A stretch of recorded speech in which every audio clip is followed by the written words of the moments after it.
Chào mọi người. Hôm nay mình giới thiệu cái sản phẩm này là cái motor giảm tốc 12V, dùng điện 12V nha. Và đây là cái có thể kết hợp với cái bộ kẹp khoang B10. Bởi vì sao? Vì cái trục này là cái trục 5 mi thì nó sẽ kết hợp được với cái này và thông qua cái bộ nối 5 mi, từ giống như motor 775 vậy thôi. Đây sẽ gồm có là motor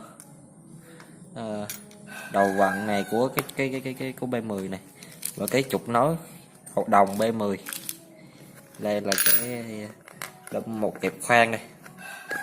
Thì có người dặn mình ra đây cái này, cái combo này để làm kẹp khoang, để làm mấy cái máy khoan, mình thấy cũng khá là hay. Mình gợi ý cho mọi người làm thử coi xem có đúng cái nhu cầu của bạn không. Vì nếu mà làm cái máy khoan từ cái motor giảm tốc thì sẽ mạnh hơn. Đây đó. Đấy. Thì các bạn phải dùng tới cái này. Hiện tại mình đang quay một tay nha, không phải mình ở ngoài, không có ở nhà, ở ngoài nên khó cho mình quá. Mình sẽ đẩy máy xuống một tí ha.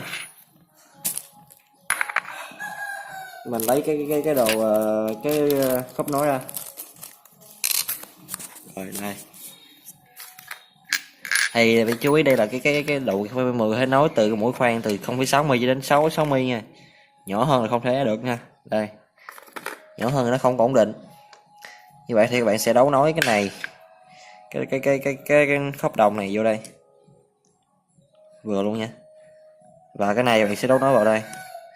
Như vậy các bạn sẽ được cái máy khoan cầm tay bằng motor giảm tốc.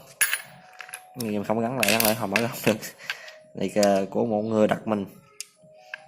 Đây này mở ra được vô đây. Đó ha. Hay làm máy khoan này cũng khá là ok. Đây là có bộ giảm tốc trong đây nữa. Đây là 12V này.ตัวnày cũng hơi nhỏ một tí rồi đó, nếu bự hơn nữa thì càng tốt. Cái này hơi nhỏ một tí rồi đó. Đây là cái đồ kẹp khoan này. Trong điện 12V, điện bình hoặc là 3 cell, hoặc điện 3 hoặc là pin 3S.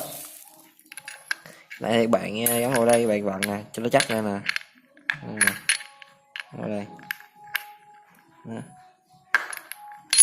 Đây thì cực này bạn thấy nó thuận với cái chiều quay của mỗi khoang thì ok. Đây có 3 chỗ đáy ốc đây, bạn đều phải mắc vào cái chỗ nào đó bạn cần, bạn sẽ đưa cái trục ra thôi.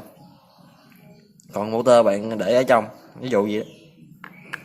Rồi video này kết thúc. Bạn thấy hay là subscribe kênh cho mình, bạn nào cần liên hệ mình bộ này mình có bán và mình sẽ ship toàn quốc nha. Các bạn hỏi mình có ship không thì ship toàn quốc hết. Thì bộ này không ship toàn quốc thì đâu còn là kinh doanh cạnh tranh đâu nữa.